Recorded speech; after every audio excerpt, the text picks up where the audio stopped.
Hello everyone and welcome to our first HMS event.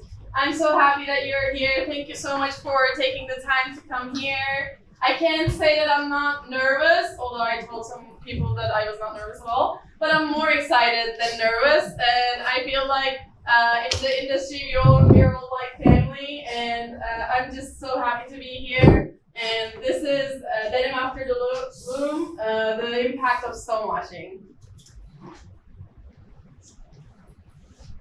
I would like to first thank our sponsors YKK, Master Textile, Beyza, and Minority Denim for making all of this possible. This is me. So I'm gonna start off with a quick video because it's super concise, so much more concise than what I can do here. Please don't mind some of the grammar mistakes, and I'll leave you to the video. Today, the pumice stone used in the denim industry quickly melts and gets muddy during the stone washing process.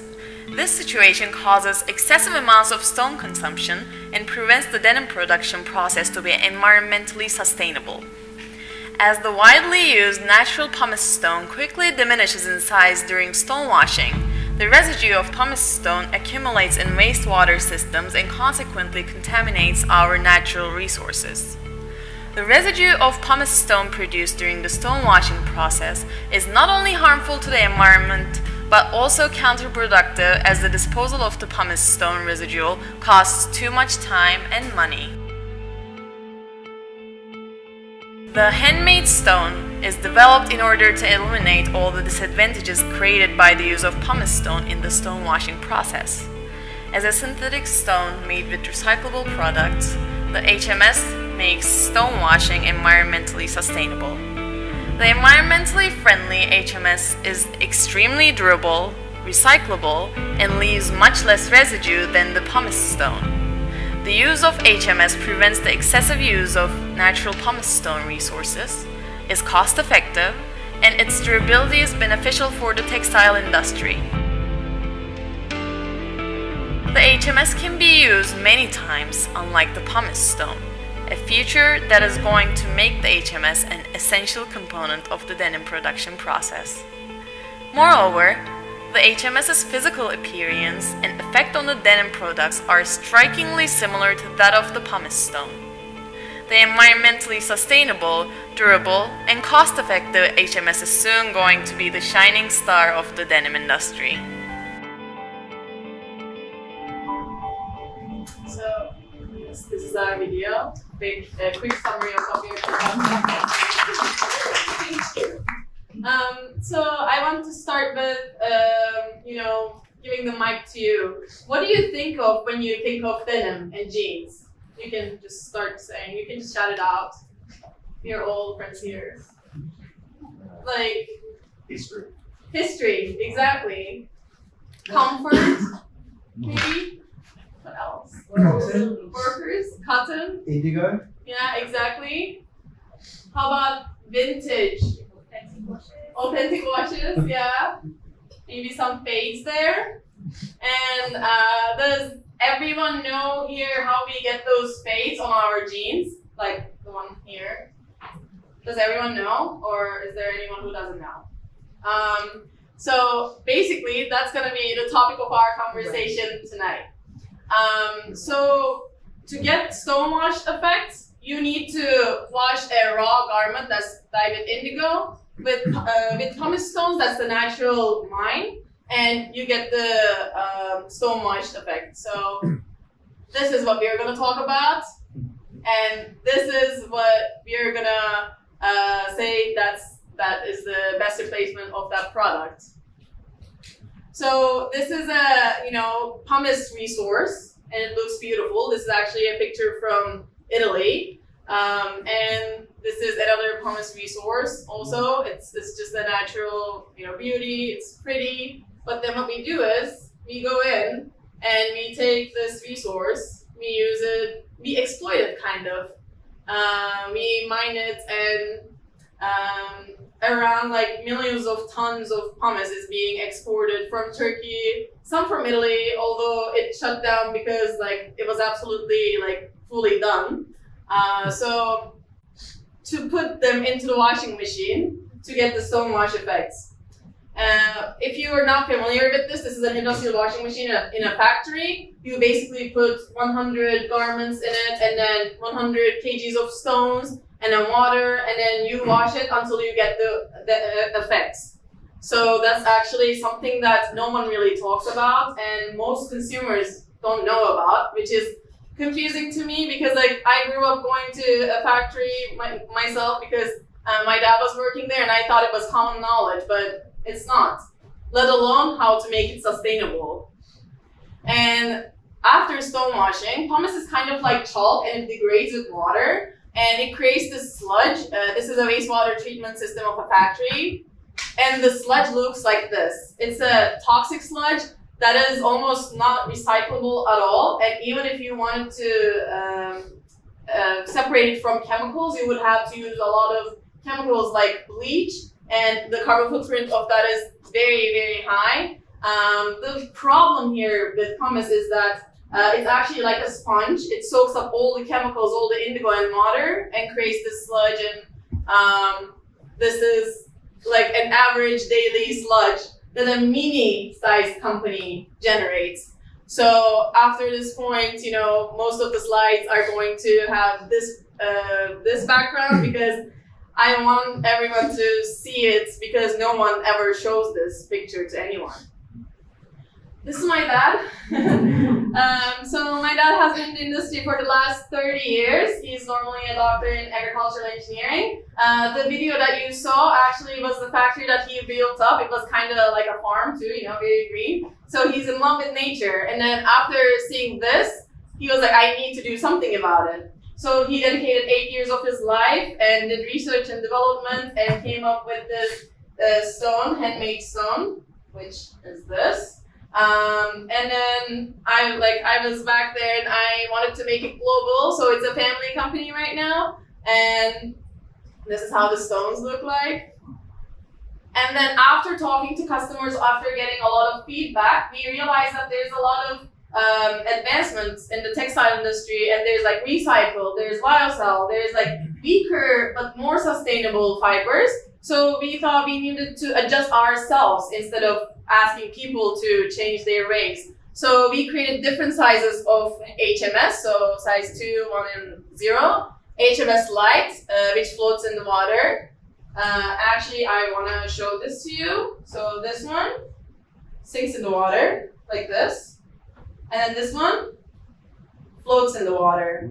So you can change the density of it, and you can change the size of it based on whatever you want. So it makes it a very, very versatile, sustainable option. And then we normally tumble these to get this shape and get this dust, and to be zero waste, we wanted to use that dust to make a fun little tool that is HMS designer pens, which is now on retail, that we are selling to designers, and also we are bringing to schools like CSM and Royal College of Art and Berkeley College and so many trade shows. And this makes for a great workshop experience that's like super easy to do, which we are all gonna do after this event. You're gonna get to experience it, and it bridges the gap between consumers, and behind the scenes in an engaging way. So, we are all about transparency, and we are hoping that with this tool we can create some awareness in the customers so that they can make more informed choices when they're buying their jeans. So before I give it up to Mr. Mohsin, who is also my mentor, I would like to leave you guys with 3 key points. HMS, because it's durable. You can replace 600 tons of pumice, which is the amount of stones you need to wash 1 million garments, which is a monthly production of a mid-sized company. You can replace it with 16 tons of HMS. Imagine the transportation cost, and also the transportation carbon footprint that decreases with that, and also the storage, everything, just the management of it. It also creates zero sludge because it's hydrophobic, meaning it repels water, as opposed to pumice, which is hydrophil, which soaks up water. And because pumice is hydrophilic, it creates 3 kg of sludge out of 1 kg of pumice, and our product also requires 32% less water because with pumice it leaves so much dust on the garment, and to get rid of that you need to do rinse after rinse after rinse, and it's hundreds of liters of water. But because our product doesn't degrade like pumice, it doesn't leave any dust on the garment, so that's hundreds of liters of water saved per garment. So it's the same aesthetic that it gives, it's the same effect, just cleaner and easier. So I would like to give it to Mr. Mohsin, my mentor.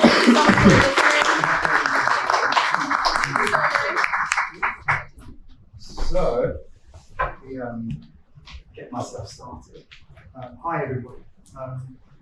My name is Mohsin, and I'm a denim designer. I'm a denim designer for 24 years or so. But my wife works with me, and she's always tirelessly working with me, and she's working here today. So yeah, make sure you say hello to her. That she's 50% of what we do. I met Beyza. It could have been a few years ago now. Beyza, what was it? 2-3 years ago? Yeah. She came up to me at a show. I was at a Transformers conference, quite empty space, and I was sitting in the middle. This lovely girl just came and sat right next to me, and I was like, and she started talking to me, and then we hit it off. And then I was thinking to myself, is she one of my students? It's possible. I teach hundreds of students. So for the first half an hour, I was just thinking, it's too late now. I can't ask her who she is. And then then she told me who she was and what she does and her father does, and then we started, and then our journey started. It's a lovely story what her and her father have done, and it's been quite fun ride actually. Not just mentoring, but actually just checking base with her every time and checking what she's up to, and making sure has she got to the right person, or she got to the right meeting, or just introducing her. But she's so well knowledge anyway. Knowledge, young people like this, you don't need to help them too much. Anyway, enough about this. It's a little video. It's about 5 minutes long. My talk. It's quite funny, and it's about history of jeans. Hopefully it plays right.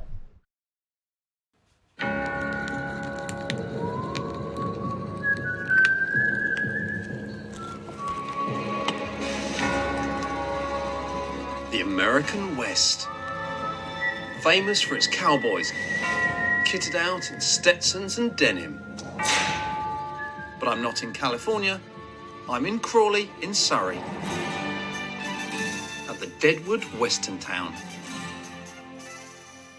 Nowadays, blue jeans may well be synonymous with rockers, bikers, hipsters, but it was places like this in the 19th century that truly gave rise to this everyday item.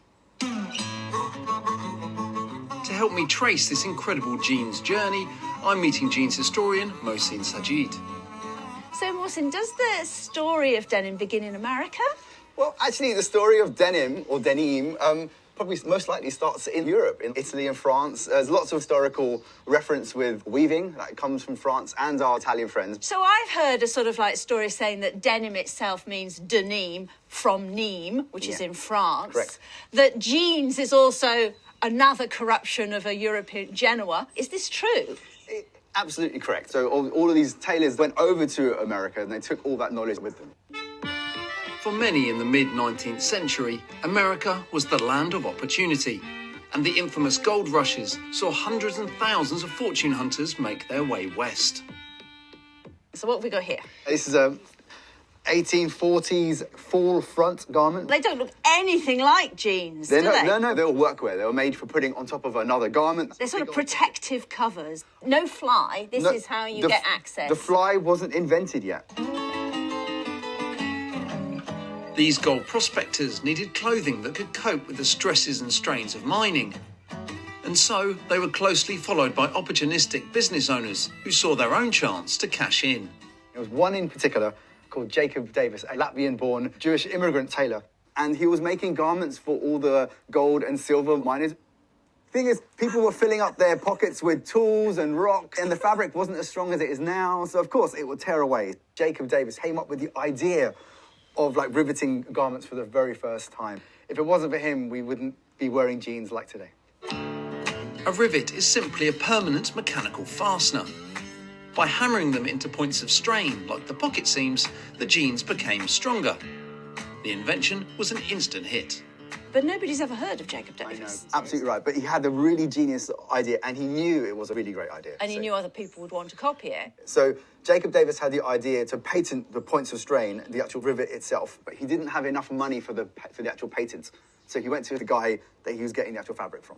So who is this chap? Levi Strauss.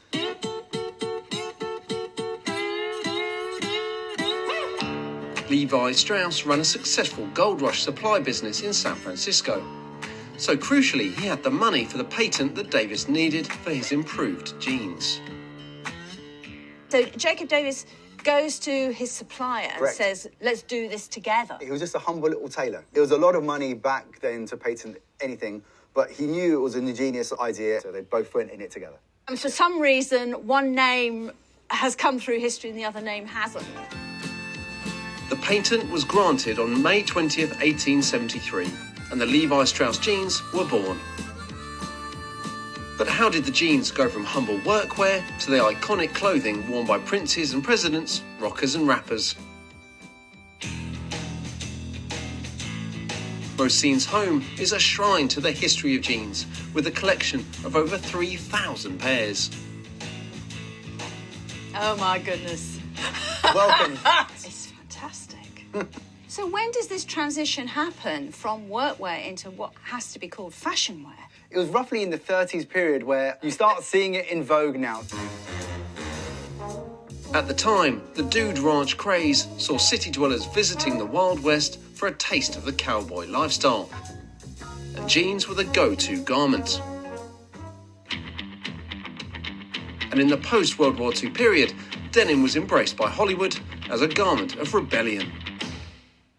So these important films that featured these Hollywood celebrities from Marlon Brando to James Dean to Marilyn Monroe, they influenced a lot of what people should be wearing, and they were considered the coolest of the cool.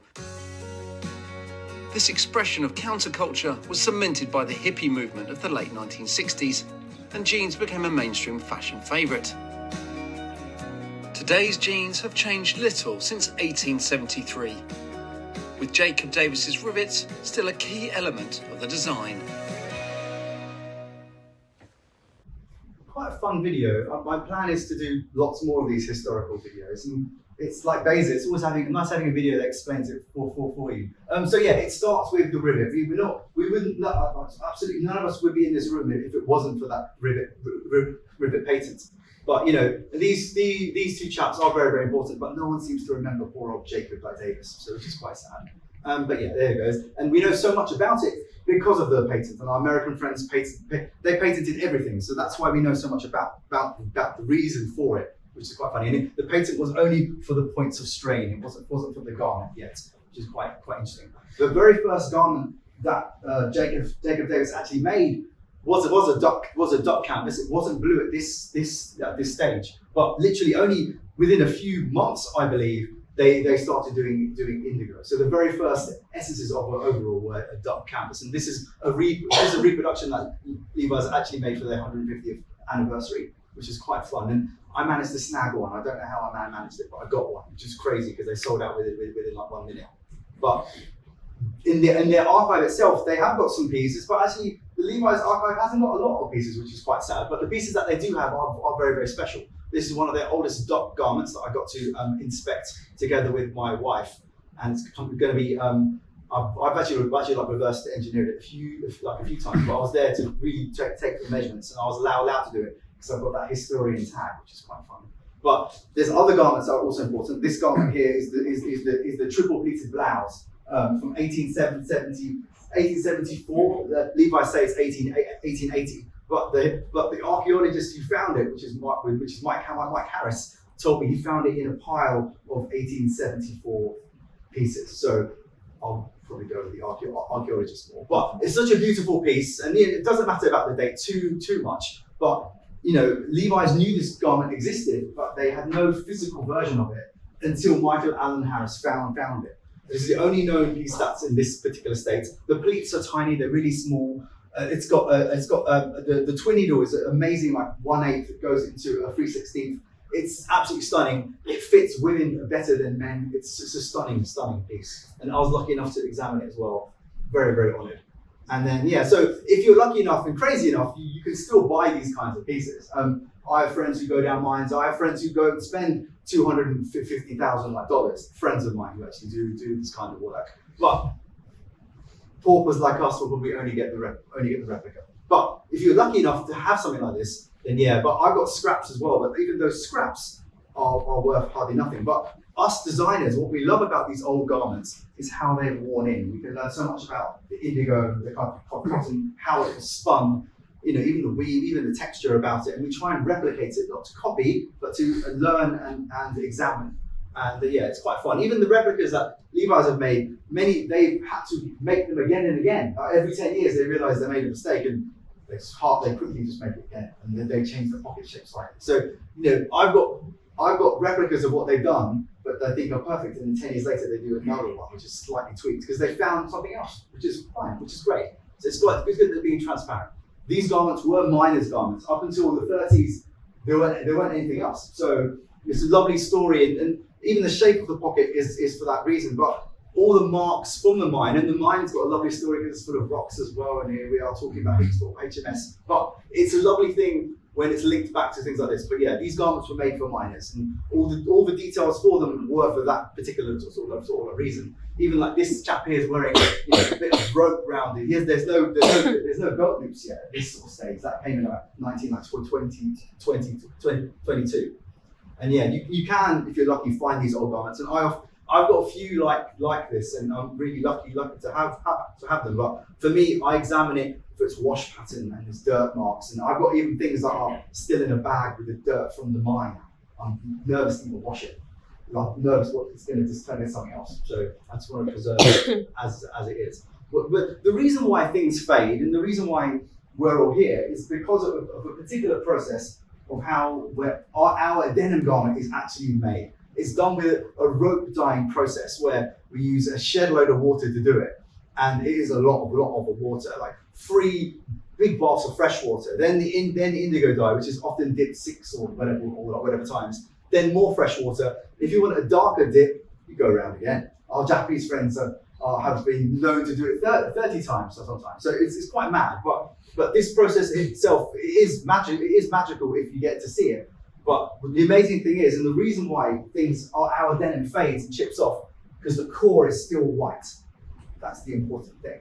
And yeah, and then the indigo is only just on the outside. Can you see, even with the naked eye, you can still see that white core. But our story with the dye itself, it doesn't come from a petrochemical. Right now, most of the jeans that we're wearing in this room, maybe not Adriano's, it's probably done with a petrochemical. Originally, when Levi Strauss and these early pioneers that were making denim garments around the 1860s period, Levi's claimed to invent the first blue jean. It's not really correct. There were other people doing blue and indigo garments in workwear slightly earlier. But it came from the Indus Valley region, which is in modern day Pakistan. So the best indigo was sourced.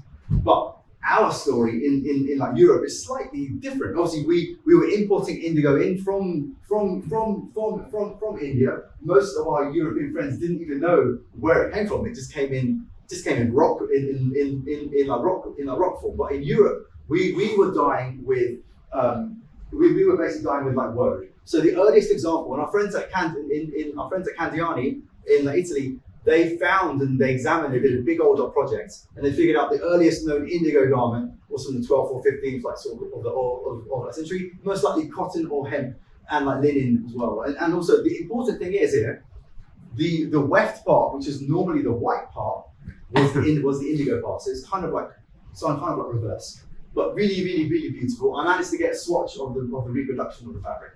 But yeah, I'm not going to make anything with it. But yeah, but our story is sort of interesting. So after the whole gold rush period, and then the cowboy period, and then the whole celebrity thing happened in like the 30s, and the two great wars. The only way people could break in their jeans, as it were, was they used to either wear them, they used to buy them a size bigger, knowing that they're going to shrink. We hadn't invented clever spinning like technology yet. and they would actually shrink them, and there was obviously things to them to make them shrink them better or to make them fit better. So, but a lot of the time, everything up until the 70s was pretty much raw, which is quite fun. And then we get to the designer denim period. So this is actually the period where a lot of things change. We change the types of looms we're using. We change the type of cotton we're spinning. We're now going to open-ended, slightly more weaker. Only because the looms were bigger, they had to make a different type of sort of cotton. But the result is the denim in this period is kind of different, and it's more like uniform. But something interesting happened in this period. We started to wash jeans for the first time, and it's in this period, and it's kind of hotly debated. We have one of our guests here that can definitely answer a lot of our questions. But Edwin and Adriano Goldschmied and sort of Francois Gigot, they came up roughly at the same time of washing denim, roughly at the same time. They're all heading in the same right direction, and they all claim it as well. So everyone, it's not about who actually started it first. There was a movement to try and wash jeans because loads of younger people didn't want to have these raw jeans anymore. They were just washing them to like sort of beat them up, right, sir? To actually beat them up. So quite an important story. But the process of washing garments, if any of you have been to a garment manufacturing process, I'm sure some of you have, is quite alarming. You know, I've been to places where it's in a basement, it's a wet floor, it's an environment that I'm in like 12 hours or 8 hours a day, and there's people that do this like 6 days a week. Not a nice environment to be in. And then, you know, this is not a recent picture, but there are places that are kind of still like this, where they're not treating any of the chemicals at the end of the process. You know, it's not like a beautiful ETP plant, which is like treating the water where you can practically drink it and they use that same water again to dye. So there's a lot of harsh things that are going on. And you know, and then all the chemicals we use to wash and like degrade our garments, we're still doing it. And is it necessary? Not really. But we're talking to a room where a lot of people know about this. But stonewashing is what we're really here to talk about. And stonewashing has been around for a while now, but very, very popular in like the 80s. And which is you know, I love stonewashed jeans. I remember as an 80s kid, but hearing so much about the sludge and everything else, like Beyza saying, and I knew about this as well. You know, you have to, the companies that make all the sludge, like a factory that makes jeans and has a washing plant, and they have to get another company to collect all the sludge. God knows what happens to that sludge. You know, it's dump it or something. There's only one factory that I know of, Cytex in Vietnam, that collects that sludge and makes bricks. Amazing, it makes hospitals sludge for it. But not everyone can actually do that. And most designers, our daily routine is actually designing washes for a living. We have to design 20 to 50 washes every season. Some of them have to be quite exciting. Not everyone gets to do authentic stuff all the time. So it's the most extreme and the most fashion, and anything goes. When I started in my career, I didn't even notice. I just did the most craziest shit I could, you know. But now I wouldn't even do that ever again. I wouldn't. I'll be very conscious about, it's going to take a lot of time to do that, and that poor guy's going to be doing it. No, let's try and figure out a clever, a cheap way, a faster way of actually doing it. But going back to the original slide, these early garments, you know, this is the very exciting, like, Nevada jean from the Levi's archive. Notice it's got one back pocket. It's got a tool pocket for the hammer. There's the coin pocket is or the match pocket is slightly above. Has no belt loops yet. It's got a pleat. Absolutely stunning. Single needle, like tailored. Wowzers. You know, but it's one of the reasons it looks super exciting. It's done with natural indigo. The chemical indigo came around 1897 when they started to commercialize it and it became everywhere. And then cone came in 1904 from like sort of white oak. Not much natural indigo there. You know, their history is interesting, but it's all fine. But I like researching garments from the past and learning from them. And I'm not young anymore, but I've learned in centimeters, but now I've converted into inches. So learning about this garment, which is a really historically amazing garment, we can date it quite quickly because there's a period from 1873 or 2 from 1880 where no one could do like rivets because Levi's had the patents. So this clever chap put his pocket so it's inside the waistband, inside the yoke. Sorry, the cinch buckle for extra strength. Amazing. But when Mike Hoddes made this replica, he learned it was actually a 1/8 twin needle stitch all the way around. Stunning. For me, I honestly believe the future is hardly with no metal. It's with no like rivets. It's very different to what it is now. A blasphemous thing I'm saying.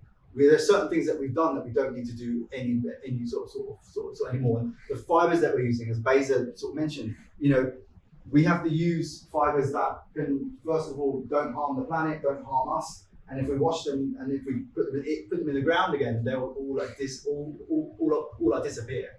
And the evils of polyester, can't say it enough. The amount of polyester that's everywhere in all of us right now. You can find a credit card amount in each of us right now. But this is a funny little label warning this garment contains 100% like polyester.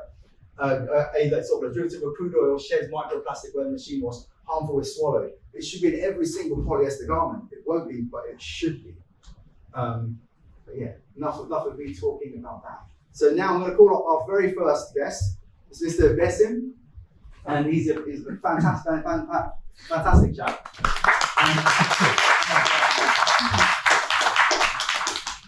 So now we're on to a panel. So we're going to do lots of talks now. I hope you enjoyed that little talk I did. And then we're going to have Besim. It's going to be quite fun. Besim works for Beyza. He's one of the managing sort of directors. Very, very important. But he's also a farmer as well. So he's one of these clever chaps that if you've got any questions about farming and denim and everything in between, he's your guy to ask because he does all of it. So welcome, sir. So obviously your company is quite vertical. You spin. You weave, you also make garments, you wash garments.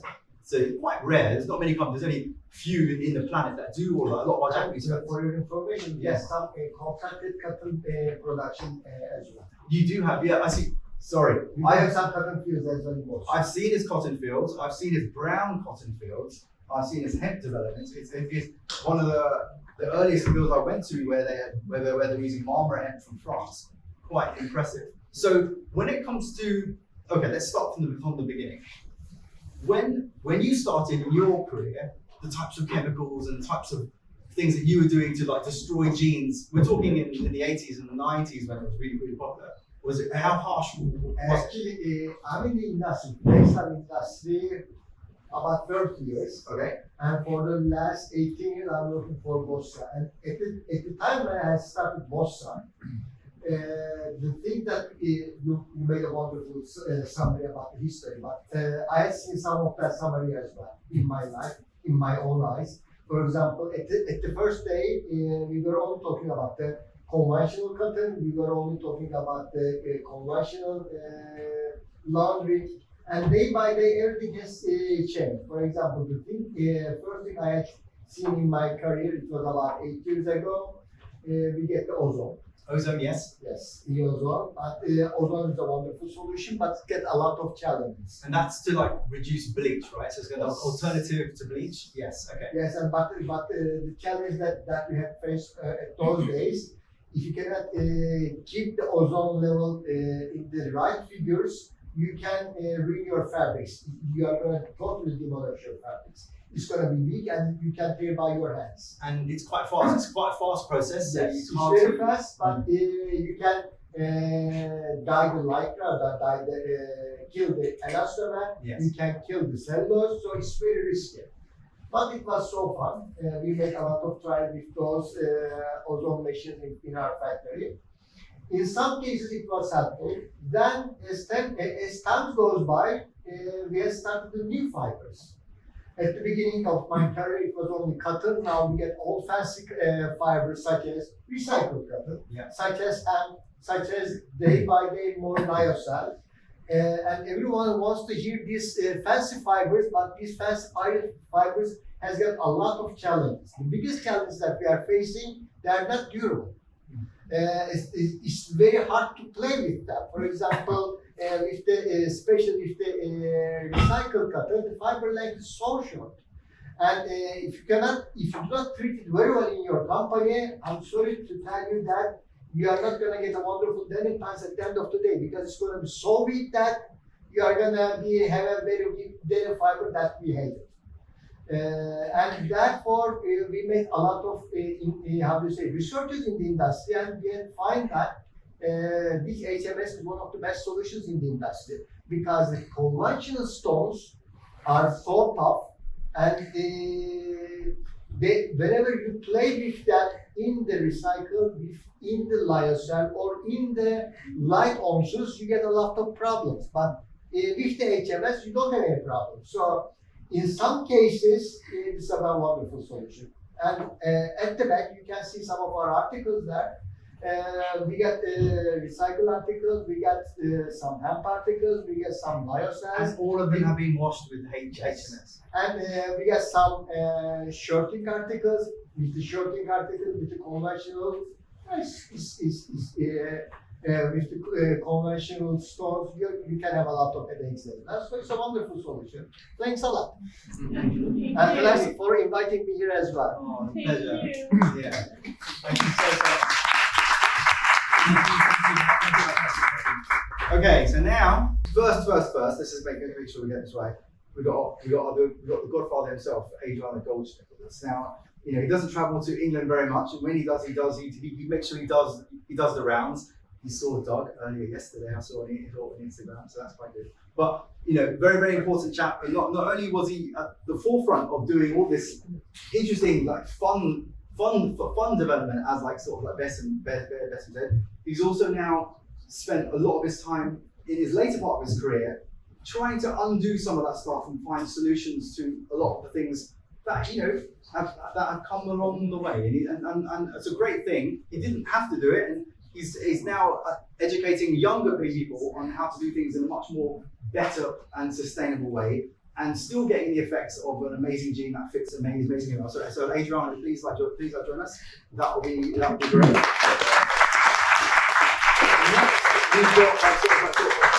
Next, Federico is an amazing influencer. I met him. If any of you see any of his Instagrams or like YouTubes, man, they're so engaging. He talks so well, and so I remember one of his videos got like 200,000 likes or something. But it's actually a good video. So it's not just like that. He actually does really good content, and he knows his stuff. He goes to all of the factories. He goes to like Tornello. He gets his hands deep in everywhere where he goes. He doesn't just report stuff and doesn't actually see it. He goes and see it. And he joined me actually in like Munich. I was doing a sewing masterclass with like brother sewing machines.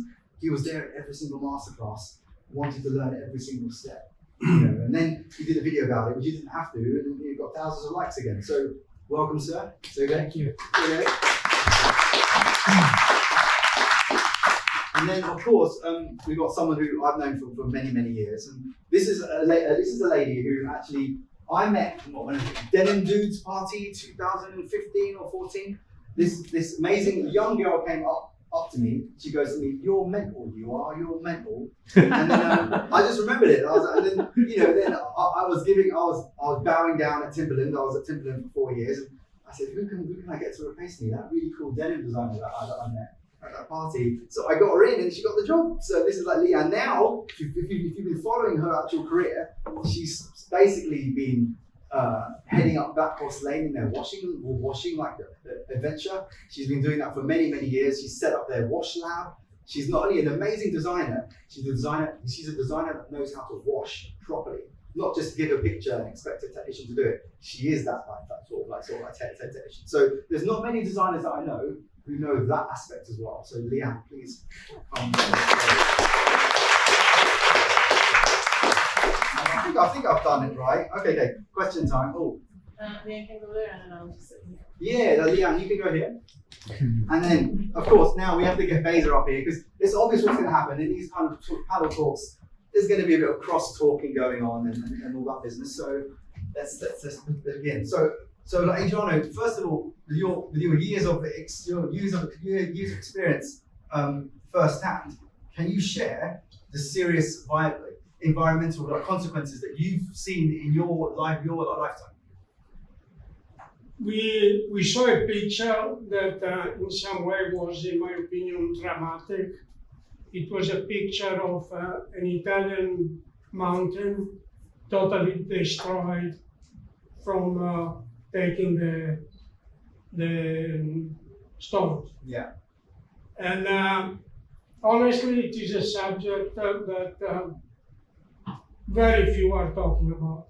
But one other thing that, in my opinion, are very important, not only in the washing, but everything we do, is all the time we take something from nature, we have to be able to return. Yeah. And obviously, in the case of the stones, nobody can return stones. It's funny because that island that is called Lipari, that is close to Sicily, is exactly the place where I had the idea to make the stonewash. Okay. I had one of the very few vacations that I had was I was on the beach of Lipari. And I was coming from a very bad experience because we had this idea of distressing the jean. And I went to Martelli with the stones that I collect in a river close to Martelli. We did the wash, we destroyed 2 machines. Martelli was mad with me. And so after that I went to vacation and I saw the stones floating on the sea. And so I had this idea, my God, we destroyed the machine because they are too heavy, that's a solution.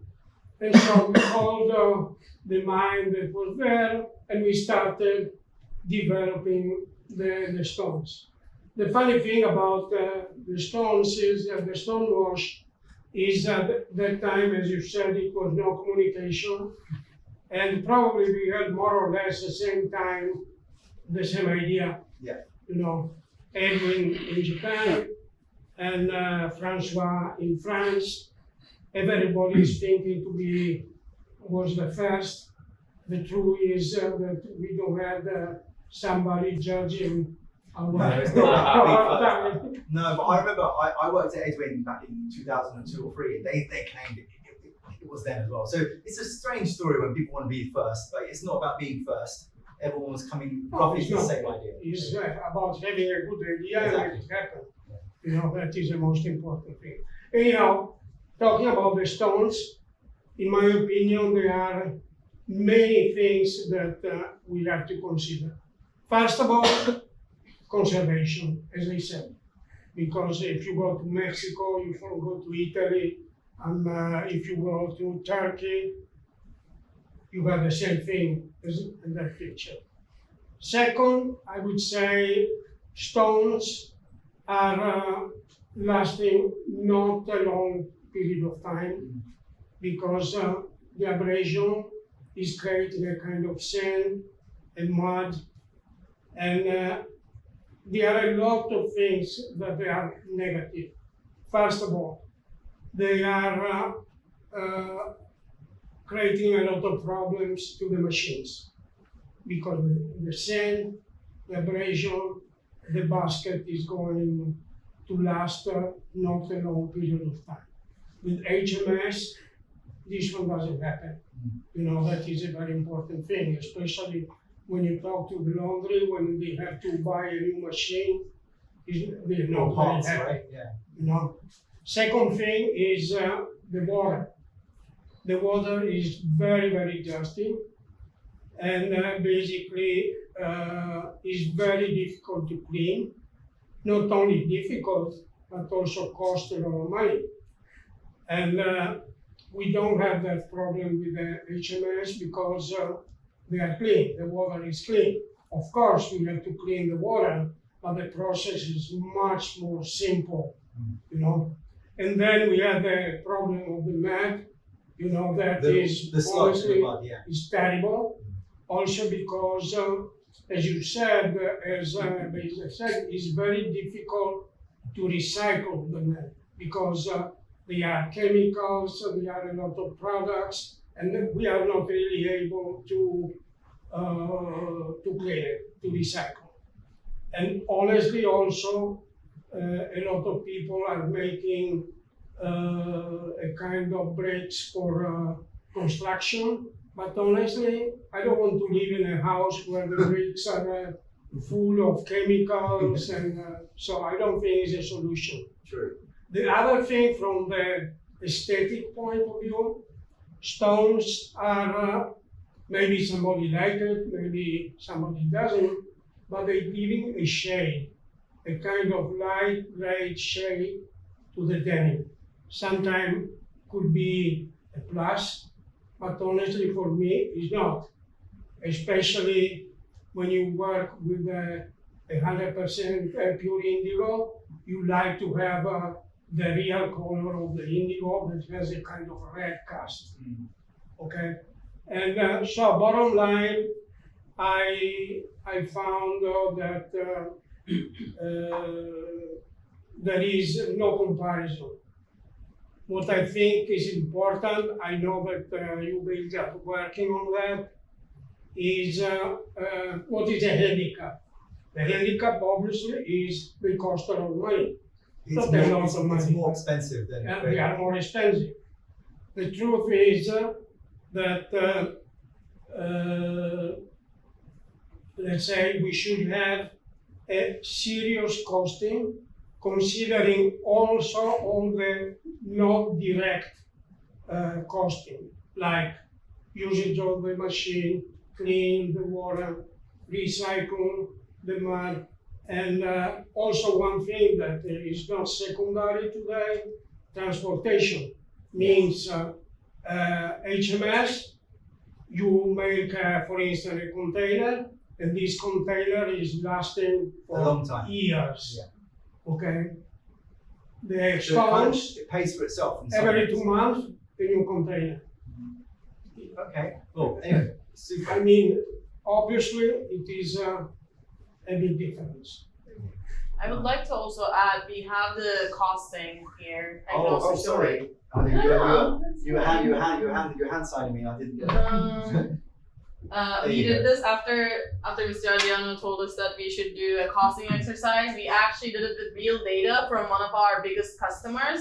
And people usually just compare the cost of pumice to HMS, which is kind of unfair because pumice is like, I don't know, it's like so much cheaper, but then it's the sludge removal that costs so much more than itself. So we got data from how much water they're saving, how much energy they're saving, because you don't need to heat up the water with HMS as opposed to pumice. And the removal of sludge, as you can see, it actually accounts for 70% of the savings. And also additional chemicals, you need so much less chemical when you use HMS. So this is something that all the vendors want to see, and they should understand it first, so that if a brand wants their denim like sustainably washed, the vendor is probably gonna be like, oh, it's expensive then, you know. But then it's education, right? It's we need to get more people aware of exactly, alternatives now. exactly. So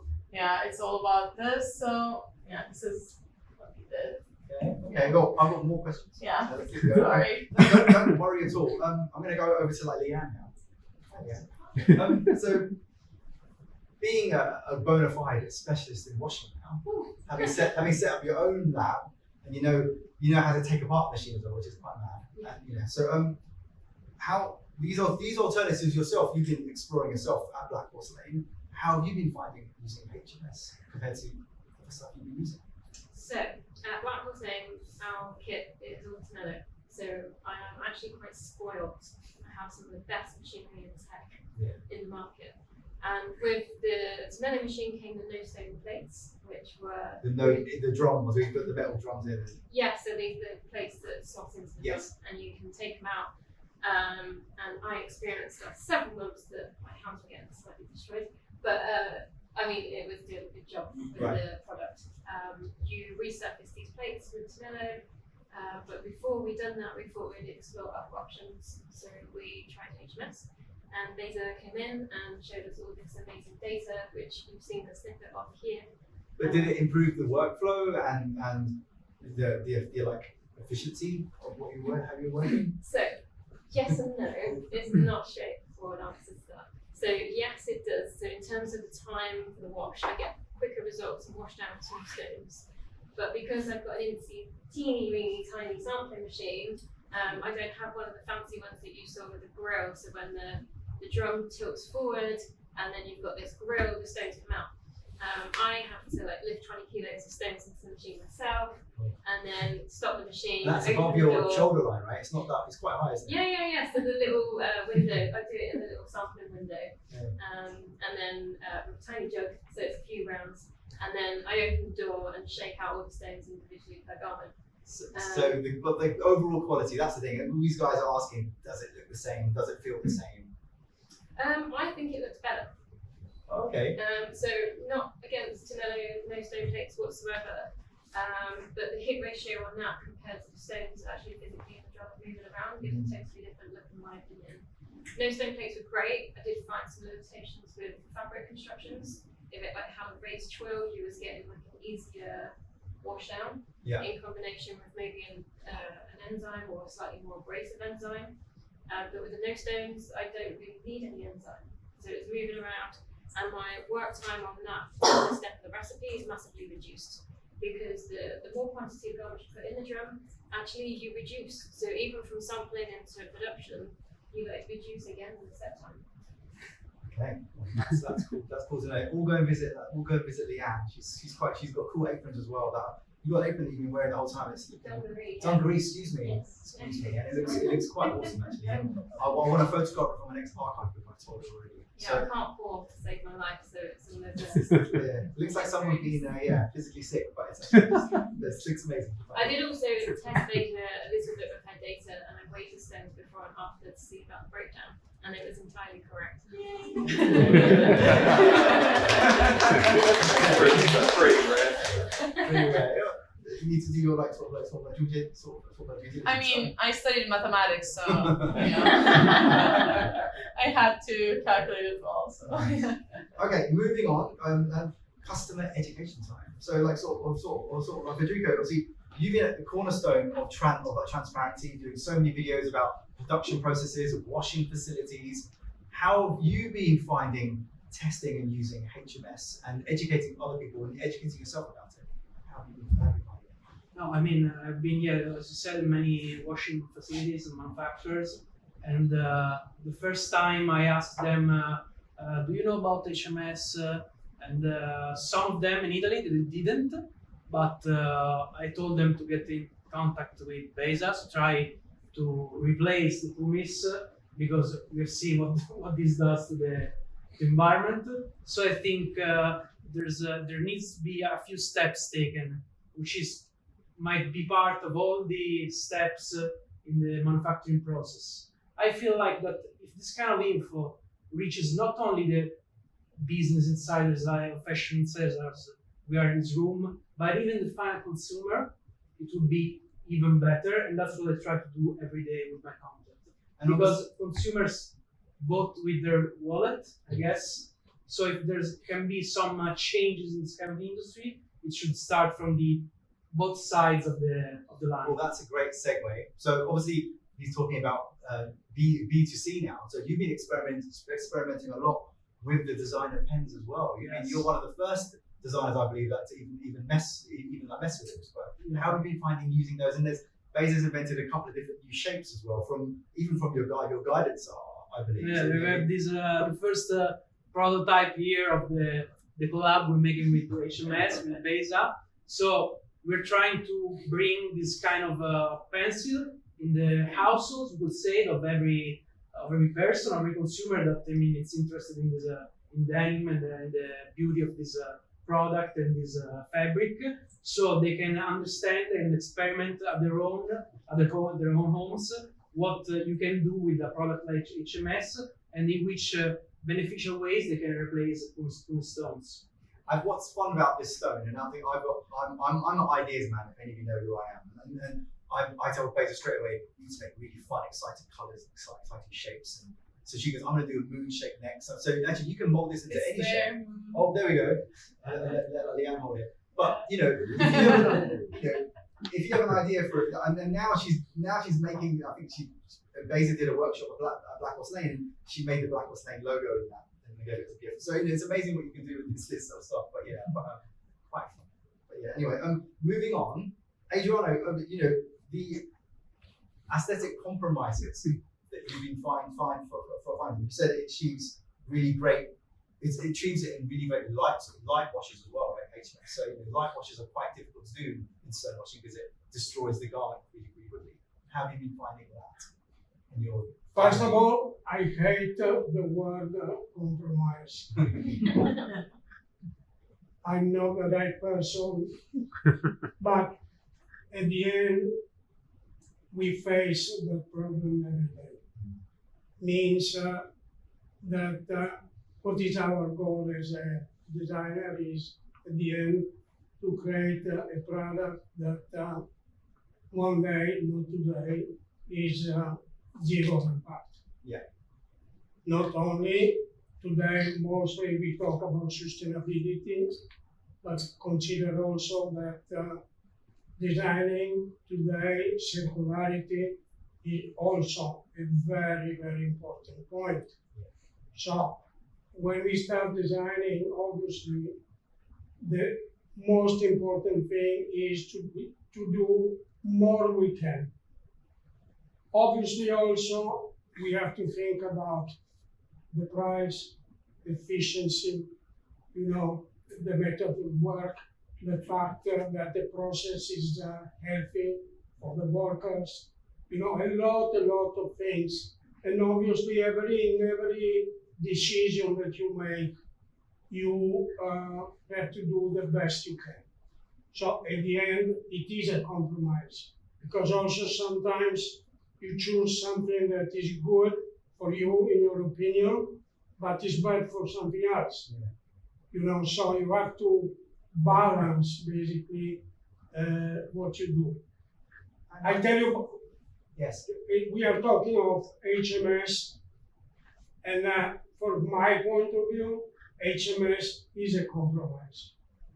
I just remember the first time that Beyza came to me, showing to me the synthetic stones. That, by the way, they are not new in terms that, in Japan they've been trying and this and that. To be honest, never been successful, not even comparison with the success that Beyza has. But she came in and I said, I don't care. For a reason, because my goal is to wash a jean without water. Yeah. That is my final goal. The reality is that think about how many laundries there are around the world. Think about if one day we are able to make a little step. That means instead of making an eco-disaster, you do something better. So that, what I'm saying, is a typical compromise. You have in mind something, but you have to choose what is possible and what can really change the story of the wash. Honestly, I have to give credit to her, because if we are able to convince the industry, to use HMS, is going to be a big, big change. Well, it's definitely amazing that we got a young person sort of fronting it. Someone, that's the thing. When I met Beyza, I was impressed by her, really. Then that's what impressed me the most. And then I was like, this clever girl who's really clever has decided to go into a family business, which could have just had a good living doing something else. So yeah, she also believed in that changing, like in that sort of narrative. I want to open it to nearly at the end, guys. I know you're eager to go outside and play with these friends. Questions for the panelists. We're going to do a Q&A as well, so don't worry. What do you see as the main barriers in actually preventing the wider industry adoption? So the main issues why lots of people haven't been jumping on sustainable. I'll start with Leanne first. Sorry. Obviously, you're at the forefront. You're meeting young designers, established designers. You got a big fancy sort of tornado machine, 1 foot away from you when you're talking to them. So it's in their face, a different way of working. Yeah. Yeah. I think it's education. Federico's did an amazing job by going and trying to educate the consumer, who, as you said, has got the ultimate wallet, right? Yeah. Unless the the demand is coming from the other end of the triangle, we're never going to get that need from the suppliers to use it, unfortunately, and legislation.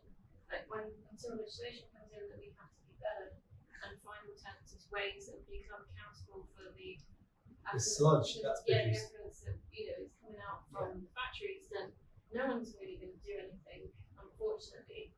There are sustainable factories like yourself that are in the middle of a town centre or inside Zone 1. They now exist. Even Candiani have their one in the middle of Milan, right? So a fully fledged factory. But yeah, so I think it's just education and like the open costing sheets and like that kind of stuff as well. Like that is education. That's like no, and as Adriano says, very rightly, it's not just like a plain simple cost. It goes into machinery. It goes into like people, sustainability, environmental. Like it's huge. It's not an easy answer. And like Federico, what do you see as the main challenges for? Oh, excuse me. Federico, well, what do you see as the main challenges for adopting more sustainable practices? I feel like for every kind of business, people is scared of change, So when Beyza's project HMS is all backed up by numbers and everything. You have all the insights, all the data. But yeah, I'm feeling that I know people that work in those factories. I know their managers, whatever. The first, they always take this kind of change, revolution with, by raising their brows, let's say. So I think it's kind of difficult to have achieved this kind of revolutions in a short span of time, unless, as I was saying, there is some kind of regulation, maybe for countries or from institution that maybe begins to set a year, a date when this kind of practice needs to be banned, and maybe get in the sustainable alternative to it. Because if there isn't any regulation about that, people will still do the same. So we've got a few more questions here, but I think it might be better to open it up to them if they've got questions for anyone here. So does anyone? I've got some great questions about retail, amazing questions, and future innovation, which sounds really cool. But I think I want to hear from you guys. We've got some amazing people here on our panel. Has anyone got questions for them? Anyone got questions? Raise your hand. If not, I'll go to my own questions. Go for it, Adam. Hi, Beyza. I just have a question from a dyeing background. Have you ever, you or your father, considered combining the dye with the stones to eliminate the water? Actually, yes, we have, and we're actually working on it. It's so funny that you asked. So we are doing research and development all the time, and that's how we came up with like HMS slides, and we are actually trying to find a solution for acid wash too by including some PP replacements into the stones, which is possible. So we are also trying to go into the dyeing process as well. We are working on it, but yeah. Thank you. Amy, go for it.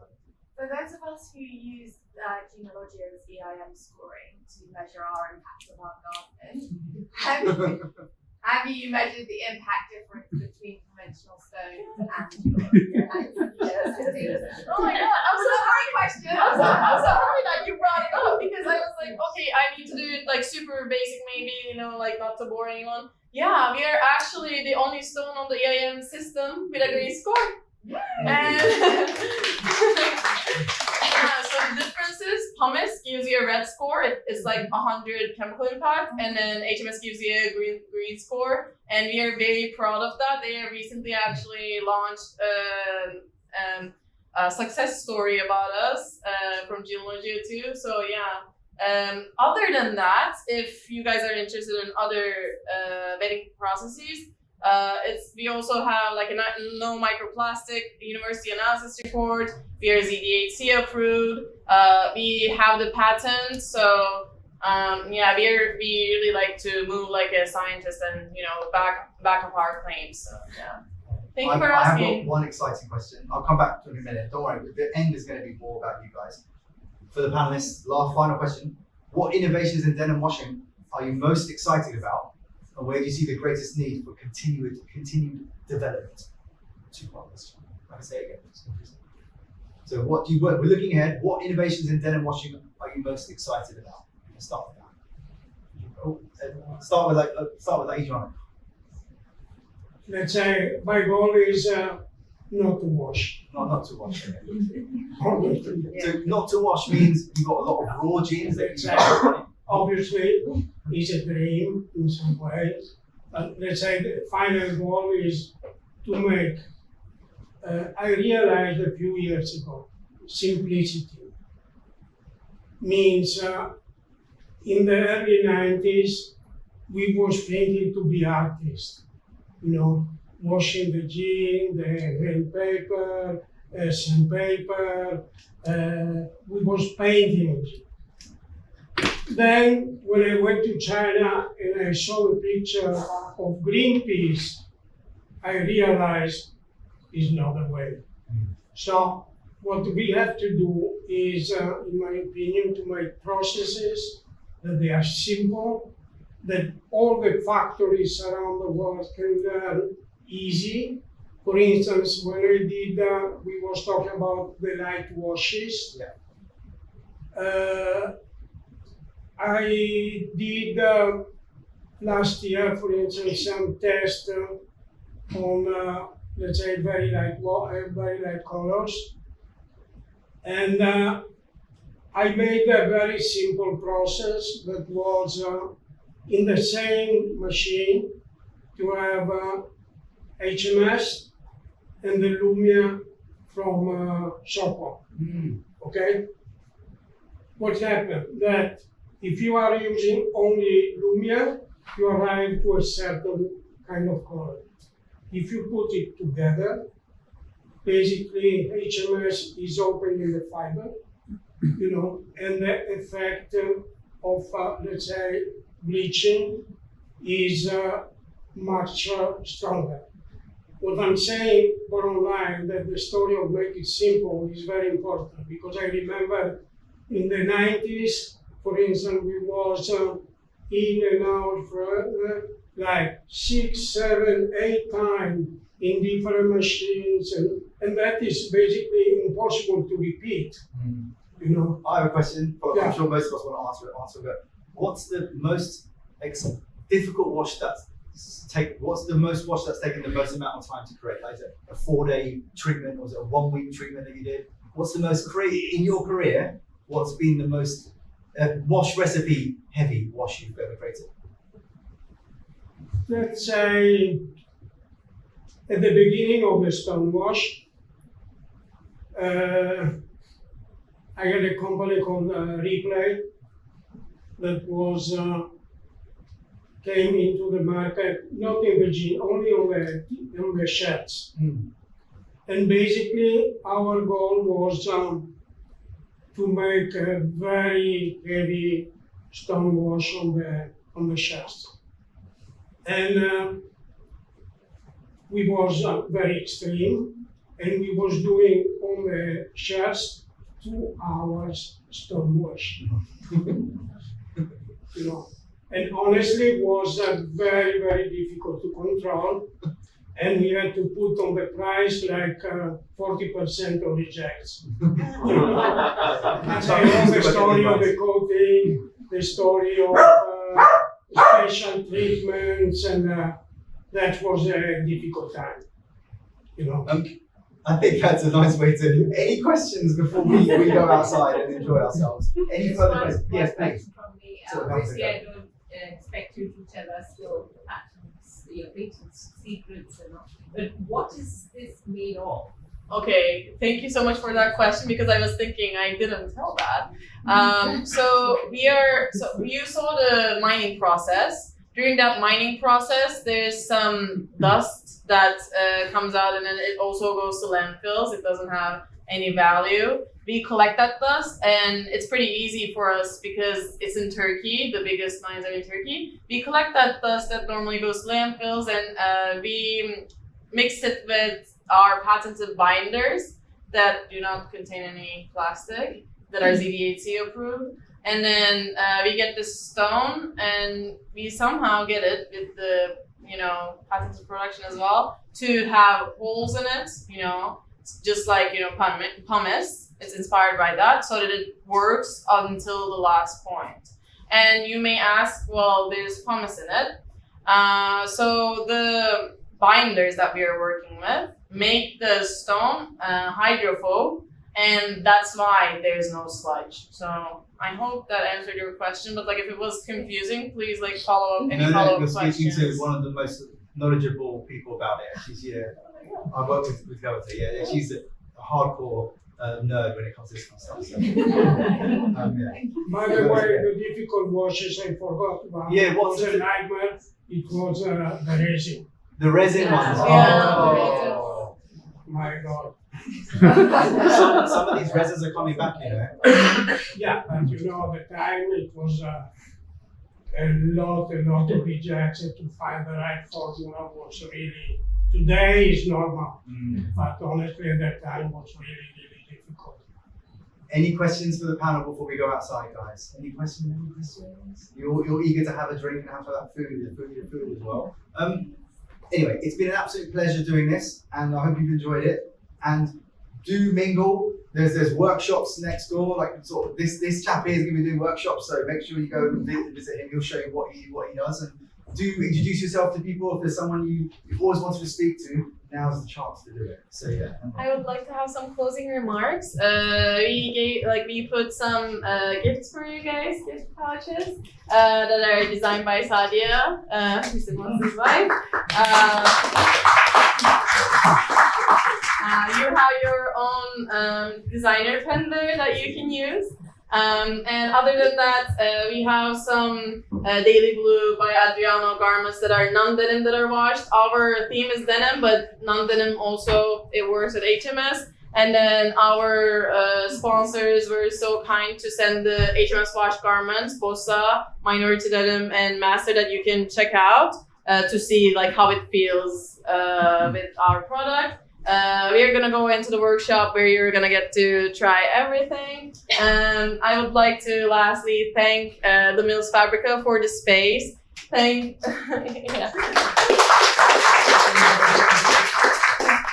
Can I say something? I see Catherine Hamlet here. Oh, yeah. That was American Catherine Hamlet, by the way. Support and creative support. And I would like to say thank you.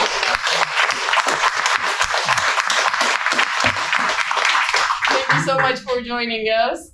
I would like to thank you for coming, and thank you so much for traveling all the way here, Mr. Adriano. Thank you, Federico, for coming here. Thank you so much, Leanne, for coming. Thank you, Mr. Mohsin, for everything. All right. And thank you, Sadia, for everything.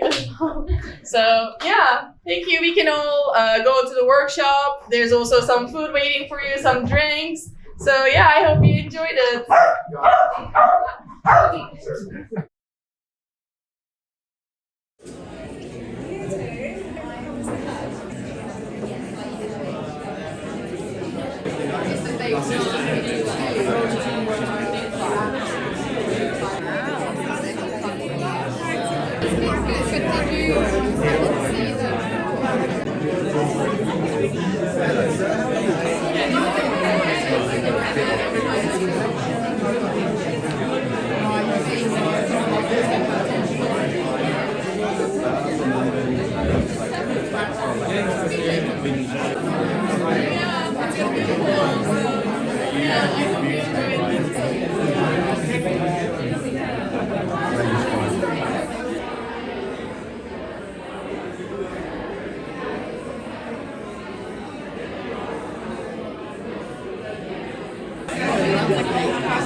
We won't quite get to a whole state.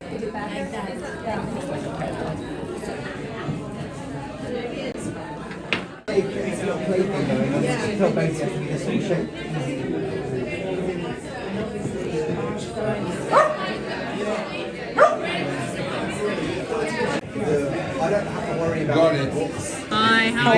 summarize.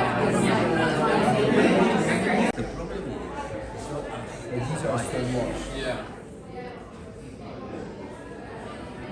This is a great example.